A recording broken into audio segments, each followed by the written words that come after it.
Season 2 of Company D is sponsored by Fold 3. We use Fold 3 for easy access to millions of digitized military records, among the most powerful sources in genealogy and historical research. Put your ancestor on the front lines with Fold 3. Pension files can reveal deeply personal details about a soldier's life, while draft records may uncover a Civil War veteran in your family tree. Discover your family's place in history at Fold 3. Start today at fold3.com/companyd.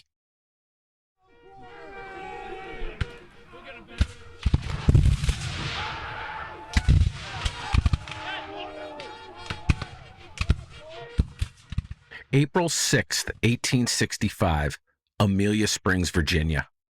Private John Shorey was carried off the field on a stretcher, his upper chest torn open by a shell fragment. The road behind him was chaos, mud, broken wagons, men firing from behind trees and fence lines. One soldier later wrote, "Every rock and tree seemed alive and offered resistance." Just hours earlier, Union troops had ambushed a Confederate supply train, destroying more than 80 wagons. But the cost was high. Men laid wounded on the road. John Shorey was one of them. As stretcher bearers carried him to the rear, each jolt sent pain through his upper chest, and John had every reason to be afraid. Less than a year earlier, his younger brother Frank had been carried off the battlefield in much the same manner, but with a wound to the leg. And Frank never returned. Now, with the war just 3 days away from ending, when Confederate General Robert E. Lee would finally surrender, John Shorey was following the same dangerous path as his brother. He could only hope that his fate would turn out differently.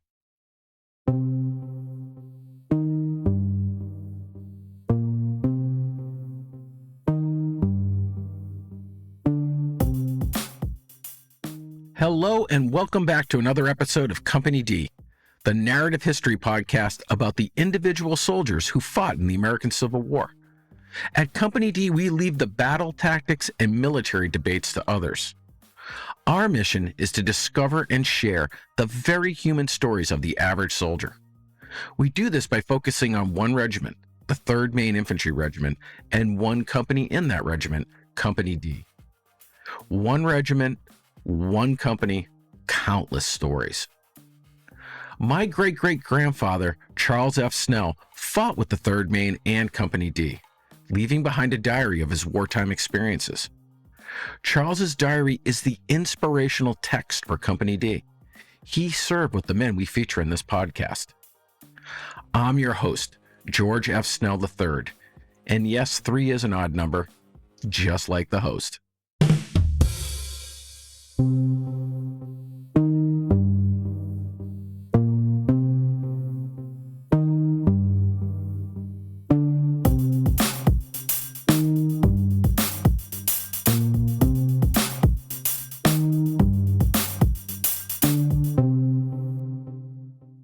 Season 2 of Company D is sponsored by Newspapers.com, the largest online newspaper archive.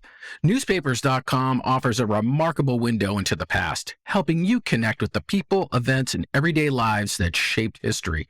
It's one of the most valuable research tools we use to tell the stories of Company D's soldiers. Search more than 30,800 newspapers from the United States and beyond at Newspapers.com. Start today at Newspapers.com/CompanyD. John Shorey and his younger brother Benjamin Franklin Shorey, known as Frank, of Norwich Walk, Maine, didn't volunteer for the war. They were drafted. In the summer of 1863, their names were drawn in Maine's lottery under the Enrollment Act, part of an effort to refill depleted ranks of Union regiments. Neither brother wanted to be there. Writing to his aunt and uncle that fall, Frank tried to make light of it. "Well, I suppose you want to know how we like it," he wrote. "We live better than we expected to. The last time I was weighed, I gained 4 pounds." They shared a tent with Henry Huntress of nearby Harmony, Maine, a paid substitute, a man who had chosen to go to war in someone else's place. But Henry wasn't eager to be there either. Together, the three joined Company D of the 3rd Maine, a veteran regiment. The men they met there had already seen the worst of the war, and they looked at these new arrivals with suspicion. The Shoreys would have to prove themselves. For a brief time, it didn't seem so bad. I am satisfied with my lot, Frank wrote after his first week. The men were well fed. Most days were spent drilling or doing nothing at all. But there was a war going on. And that's the thing about war. It always catches up to you. Chapter 1. Another brick in the wall. John and Frank Shorey grew up in Norwich Walk, Maine, part of a large working family of 13. John, a twin, was born in 1830, and Frank came 4 years later.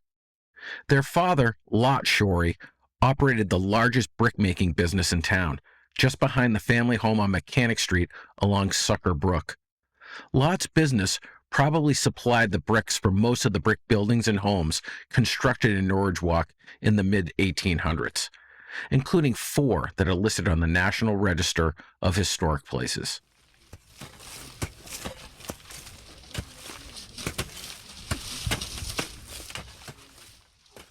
Brickmaking was hard, filthy work. Clay was dug from the banks of the brook, hauled by hand, mixed, molded, and laid out in long rows to dry. Nearby, a coal-fired kiln burned day and night, belching thick, sulfurous smoke that settled over everything: the yard, the house, the men themselves. By the end of a day's work, Lot and his sons would have been covered in mud and ash, the smell of smoke clinging to their clothes and skin. It's no wonder John and Frank wanted out.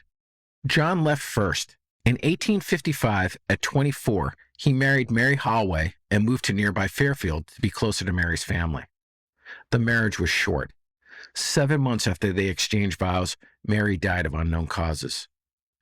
John suffered another setback in 1859 when his twin, Samuel, died. John didn't return to brickmaking. In 1860, he married a second time to 28-year-old Mary W. Haggett and worked as a painter, likely for the cabinet maker where he and Mary boarded in Norwich Walk. He probably painted the finished furniture and cabinets. Frank stayed at the brickyard, working with his father, his younger brother, and 2 hired hands, shaping clay into brick day after day. When the Civil War started in April of 1861, dozens of Norwich Walk men volunteered, many joining the Third Maine Infantry Regiment. But the Shorey brothers did not. They seemed content to watch the war from the sidelines. Chapter 2. Lottery Winners. Life went on. The war seemed far away, read about in newspaper headlines or in letters from the front. But John had other worries. In the winter of 1862, his second wife died. He was now twice a widower. He stayed at the cabinet shop. But Frank finally left his father's brickyard. At 28, he married Lydia Williamson, moved to Harmony, Maine, and tried to make a living farming. The summer of 1863 changed everything for the brothers. That's when the Enrollment Act of 1863 took effect. The federal government began drafting men to fill the ranks of depleted Union forces as casualties mounted and volunteerism declined. On July 23, 1863, the Norwich Walk draft was conducted in Augusta. Names were written on cards, placed inside a wooden barrel, spun around, and then drawn. Frank's name was called, then John's. They had both been drafted. The brothers underwent physical exams. A draftee could be rejected for everything from rheumatism to bad teeth. Frank passed, but John did not. At least not at first. He was given a second exam weeks later, and this time John was accepted. In a letter home that November, John admitted that he had been in poor health for years, worn down by hard labor.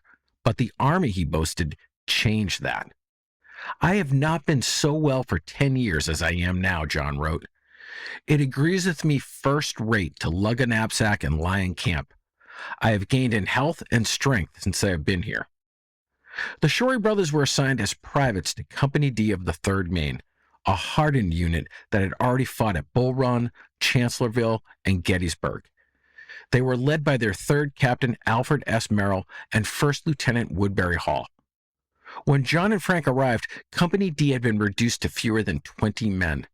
One veteran noted dryly, "Arrival of conscripts, 240 of them." The new Third Maine recruits now outnumbered the veterans. Frank was just as blunt about his new regiment. These, he wrote, are some hard-looking men. Chapter 3. You're in the Army now.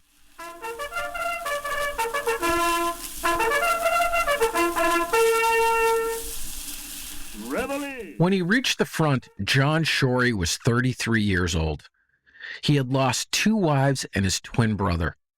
He had worked as a brickmaker, farmer, and painter. Despite his years of poor health, John was just shy of 6 feet tall, towering over most of the men around him. At 29, Frank was even taller at just over 6 feet. Both brothers were pale, blue-eyed, and brown-haired. They looked alike, and it was probably obvious to everyone that they were brothers. The Shoreys shared a tent with Henry Huntress, a 21-year-old substitute from Harmony. Henry knew Frank's family. Henry served as a substitute for William J. Fogg, an unmarried clerk from Bath who lived with his parents. Fogg hired a broker after he was drafted, and they arranged for Henry to enlist on Fogg's behalf for a substantial fee of about $300 to $500. The Shorey brothers took a shine to Henry and took him under their wing. They often mentioned him in their letters home. The new recruits spent their first weeks at camp drilling and learning how to be soldiers. I have got good officers, Frank wrote to his uncle. They are all from Bath and Augusta. Captain Alfred S. Merrill is a good fella. For brothers raised on a brickyard with long, grueling hours of back-breaking work, Army life didn't seem so bad.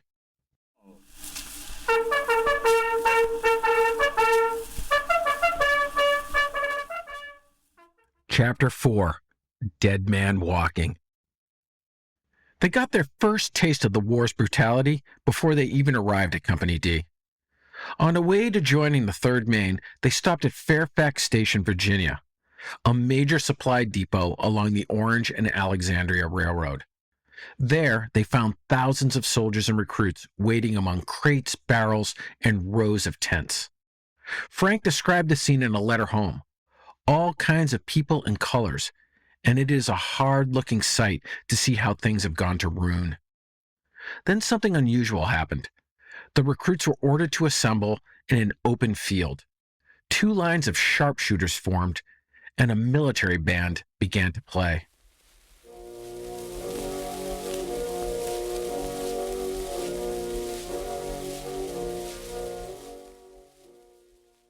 A wooden coffin appeared. Behind it trudged Private Henry C. Beardsley, a 25-year-old private from the 5th Michigan Infantry. Beardsley was a deserter who had been caught, court-martialed, and sentenced to death. Beardsley would be buried in the coffin he walked behind. He was a large, stout fellow, Frank remembered. A minister offered a prayer. Beardsley was blindfolded and seated on the lip of his coffin, right next to an already dug grave. The sharpshooters moved 6 paces and then gunned him down. Beardsley dropped into the coffin, dead. The field went silent. Then orders rang out. The men were dismissed. Frank wrote that some recruits from Maine had already deserted, and a few had already been caught.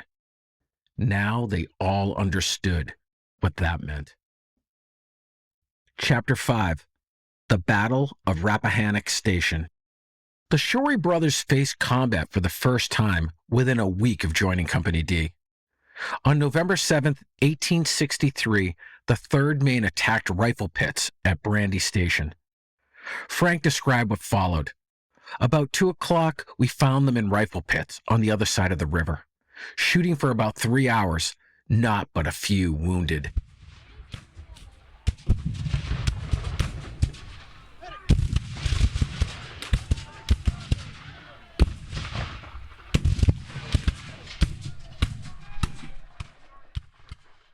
John remembered it differently. We took some 200 prisoners, and the bullets flew lively, sometime over our heads till dark. That night, Frank guarded the stockade where the rebel prisoners were being held, listening as they talked amongst themselves. He wrote about their conversations. One said he was 10 days from home. One says we are going to Washington where we can get something to eat. One says, "Give my respects to General Lee when you see him." Some of them, he noted, were ragged. Others looked hard. The next morning, the war came even closer. John and Frank were sent out with a scouting party.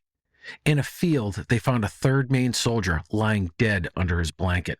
Shot in the shoulder, unable to move, he bled to death overnight. Later, they came to an abandoned rebel camp. A sharpshooter opened fire and struck the rucksack of a soldier standing next to John. No one was hurt. "I think the war will be closed soon," Frank wrote to his family. Chapter 6. The Chaos of May 1864. The worst fighting for the Shorey brothers came in May of 1864. The Army of the Potomac launched a massive offensive, one big push before the 3-year enlistments of veteran regiments like the Third Maine expired. The Battle of the Wilderness bled into the Battle of Spotsylvania. At Wilderness, in the smoke and confusion, Company D lost Captain Merrill. He disappeared without a trace. They would never see him again. Lieutenant Woodbury Hall took over. The losses stacked up. Sergeant David Ring, killed. Private James Jameson, killed. Corporals Charles F. Snell and Joseph E. Purington, captured. Sergeant Henry H. Shaw, shot. Corporal Jeremiah Wakefield, shot. And then Frank Shorey, shot. On May 10th, 1864, a bullet struck Frank in the right ankle, shattering his bone. He lost part of his foot. They carried him to a field hospital and then transferred him to Campbell U.S. General Hospital in Washington, D.C. Poet Walt Whitman walked those wards as a volunteer nurse. Assistant surgeon Alfred Delaney, a Philadelphia-born doctor, conducted an experimental operation on him, removing 6 inches of Frank's tibia. The operation was deemed a success. There was hope. But infection set in, and then gangrene. The man who wrote home about first-rate baked beans and enjoying sunny days, who tried to make the best of an army life that was thrust upon him, was fading fast. Frank had been married only 6 months when he was drafted. His wife Lydia, whom he affectionately called Lyd, was waiting for him back on the farm. But he would never return. Benjamin Franklin Frank Shorey died on July 1st, 1864, at the age of 30. It's doubtful his brother John got to see him before he died. Frank was buried at Arlington National Cemetery in Washington, D.C.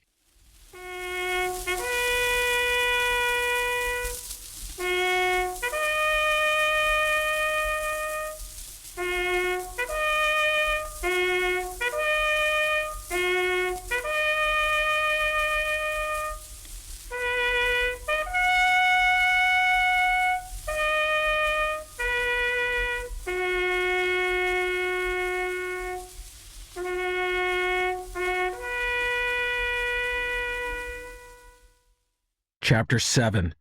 The Lone Brother. That left John. On June 4th, 1864, the Third Maine disbanded. John Shorey still had 2 years left to serve. He was transferred to Company F of the 17th Maine Infantry Regiment, along with several other men from Company D. John Lakin, Patrick Lyons, Horatio Nevels, and his tent mate, Henry Huntress. On the day his brother died, John was already stationed along the front lines during the siege of Petersburg. His new company with the 17th Maine was in tatters. Its captain and first lieutenant had been shot at Wilderness and would never return. Command fell to a young second lieutenant, Parlin Crawford, a 24-year-old farmer from Gardner, Maine. The 17th's losses ran so deep that a major from Indiana was in charge.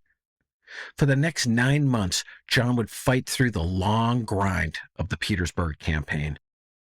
Then on April 6, 1865, John was shot in the upper chest at Amelia Springs, just days before the war's end. He was sent to Harewood U.S. General Hospital in Washington, D.C. While he recovered, the 17th Maine's term of service expired.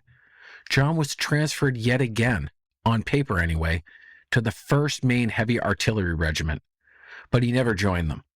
Instead, on June 28, 1864, John Shorey mustered out of service. John had survived the war. Had he joined the 1st Maine Heavies, he would have found a familiar face there. Henry Huntress, his old tent mate, who was now a sergeant. Chapter 8. There's something about Henry. When Henry Huntress became the tent mate of the Shorey brothers, he was at the very bottom of the pecking order, a substitute, a man paid to take someone else's place. Veterans looked down on men like Henry. The Shoreys did not. They took Henry in. They shared a tent, their blankets, and their meals with him. Henry appears often in their letters home, less like a stranger and more like a family member, a little brother. Back home in Maine, Frank's wife Lydia knew Henry's brother Joel, and at one point Joel sent Frank a tub of butter. Henry grew up on a farm in Harmony, the youngest of 7 children. Somehow Henry turned into a good soldier. He, like few other men, served 3 years in the Army without a scratch. He was never sick, never wounded. He rose to corporal with the 17th Maine and to sergeant with the 1st Maine Heavy Artillery. But surviving the war didn't mean Henry escaped it. When the war ended, Henry returned to Harmony to build a life. In 1868, he married a 19-year-old, Abigail Abby Johnson, from nearby Wellington. Abby died of inflammation of the brain less than a year later. Widowed at 28, Henry started over. He moved to Petersham, Massachusetts, where he married Julia Spaulding. Julia was a Maine transplant, and with his second wife, Henry became a mechanic and a farmer. For a while, it seemed like Henry made it through. But in the early 1880s, his life began to unravel. In 1883, both his parents died within months of each other. Then his health started to go down. By August of 1884, Julia could no longer care for him. She took Henry to the Home for Disabled Volunteer Soldiers in Togus, Maine, suffering from what doctors called softening of the brain. 2 months later, Julia died. A month later, Henry followed her to the grave. He was dead at 40. There are no surviving medical records that tell us exactly what killed Henry and his wife, but it is likely both of them were suffering from some kind of infectious disease, tuberculosis or perhaps typhoid. Henry was buried at Togus, one of the men who survived the war, but not its aftermath. Chapter 9. John Shorey Goes Home.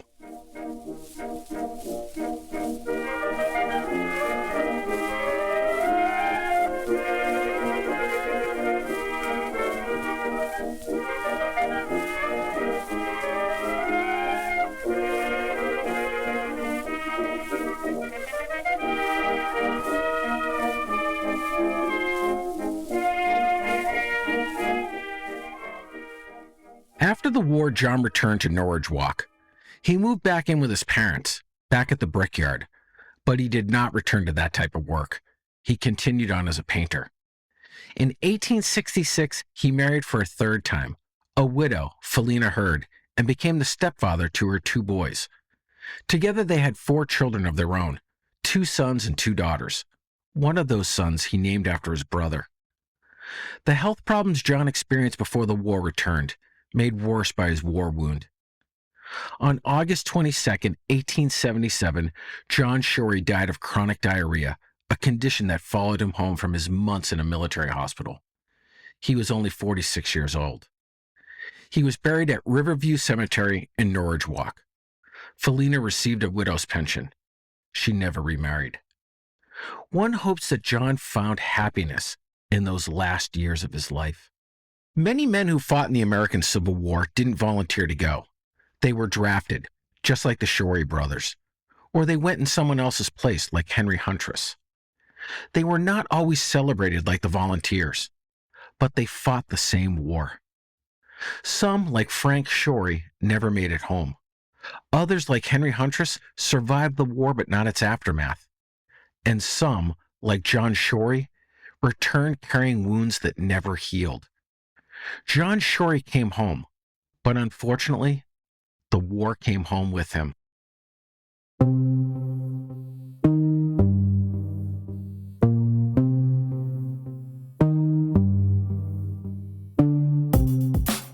Thanks for listening to another episode of Company D. We want to extend a special thank you to the Norwich Walk Historical Society for their help in collecting information about John and Frank Shorey, with a special shout out to Becky Ketchum and John Wilder. We also want to take a moment to thank our patron sponsors, whose support has helped make this season of Company D possible. A special thank you goes out to Pritesh Gandhi, Trapper Markells, Jeff Parent, Alex Mueller, Michael Skelfo, Eric Snell, Andy Polanski, Mike McGrail, Scott O'Donnell, Lisa Fernald, Jay Hanley, Art Trapatsis, and Jeff Gavoni. Please visit our website at companydpodcast.com for bonus materials on the Shorey brothers and Henry Huntress, including exclusive photographs and historical documents. You can also find our video shorts and other materials on our social media channels, including Instagram, TikTok, and YouTube. Just search for the Company D Podcast. We appreciate your attention and your help in preserving the unique history of the 3rd Maine Infantry Regiment. If you like the show, please consider subscribing on Spotify, Apple Music, Amazon Music, or your favorite podcast app. I'm your host, George F. Snell III. And remember, if you go to war, leave your brother at home.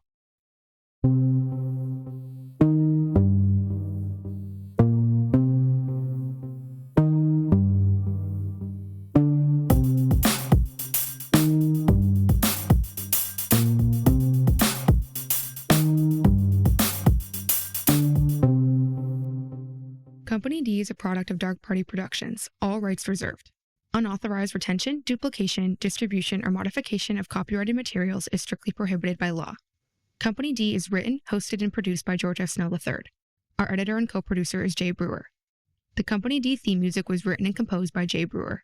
Sound effects and additional music were provided under Creative Commons License 0 by Freesound, Sound Bible, and the Library of Congress. We'd also like to thank Richard Moore for his Civil War battle sounds on Freesound.